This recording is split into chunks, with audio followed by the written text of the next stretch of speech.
আর সারা পৃথিবীর মুসলমান যখন খাওয়া পড়া নিয়ে পড়া নিয়ে আর কোনো টেনশন নাই, তখন আমাদের ভাই মুসলিম ভাই আফগানিস্তানের মুসলমানেরা শাক না ঘাস না পাতা খেয়ে জীবন যাপন করছে। হাসরের মাঠে কি জবাব দেব আমরা বলেন? ঠিক না বলেন? হাসরের মাঠে জবাব দেওয়ার ক্ষমতা আমাদের না।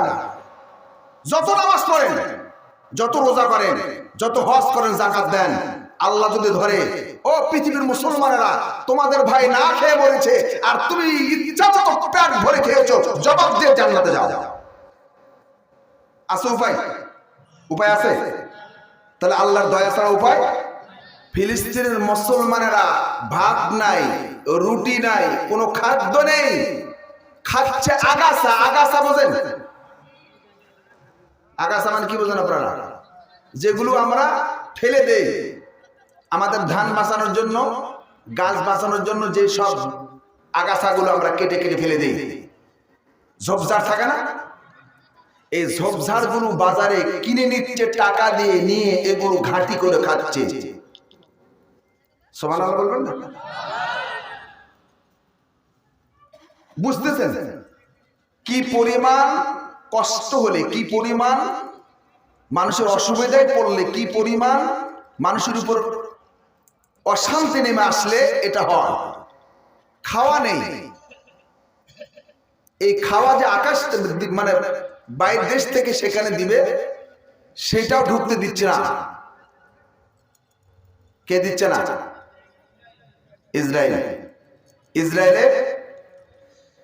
ইসরায়েলের বর্বর হানাদাররা। আল্লাহর কাছে আমরা দোয়া করবো, আল্লাহ যেন তাদেরকে আল্লাহর গায়বী মদদ দিয়ে আল্লাহ সাহায্য করেন। সুবহানাল্লাহ। সারা দুনিয়ার মুসলমান 250 কোটির উপর মুসলমান, 57টা দেশ মুসলিম রাষ্ট্র চুপচাপ বসে আছে।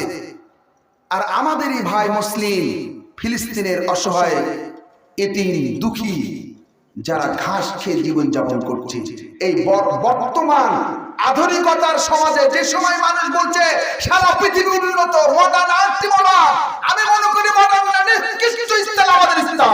ঠিক কিনা বলে? আপনারা ঘাস খান? এই বছর কোনদিন খেয়েছেন? গরু কত ঘাস খাওয়া না এখন মানুষ?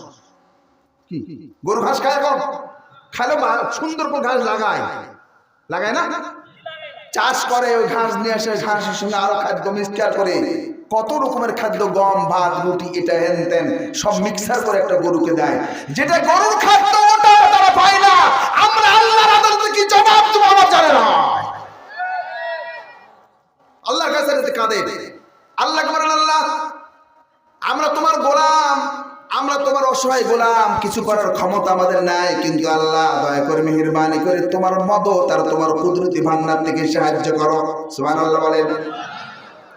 ওয়াকাফা বিল্লাহি ওয়ালিয়্যা ওয়াকাফা বিল্লাহি নাসীরা। আল্লাহ তুমি আমাদের সাহায্য করো, তুমি আমাদের বন্ধু, তুমি আমার অভিভাবক, তুমি ছাড়া আমাদের আর কোনো সাহায্যকারী নাই। মিন দুনিল্লাহি মিন ওয়ালিয়্যিন ওয়ালা নাসীর।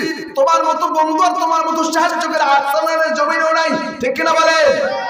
ও আল্লাহ তুমি আমাদের সাহায্য করো, আর দুনিয়ার কোনো শক্তি আমরা পারি না।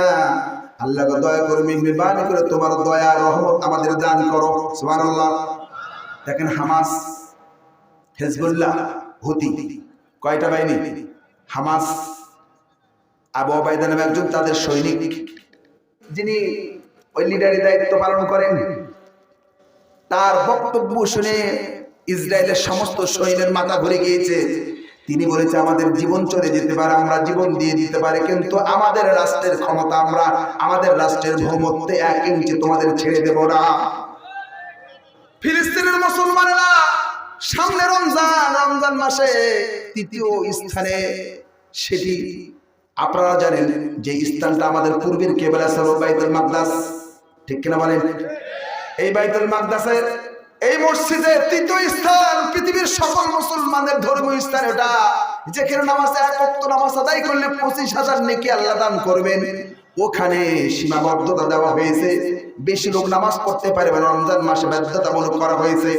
আর সেই মুসলমানের পবিত্র স্থানকে তারা দখল করে নামাজ থেকে সরিয়ে দেওয়ার পায়তারা করতে রেখেছে, আর মুসলমান এখন ঘরের কোণে বসে বসে আল্লাহ আল্লাহ জিকির করে টানে। ওই শিয়াল খাওয়ার মতো হয়েছে আমাদের, ঠিক কিনা বলে?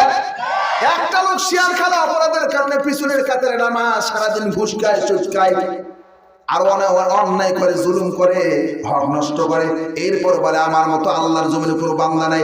তোমার চেয়ে শয়তান আর আল্লাহর জমিনে কেউ নাই।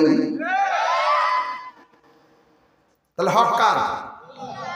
কার হক? আল্লাহ।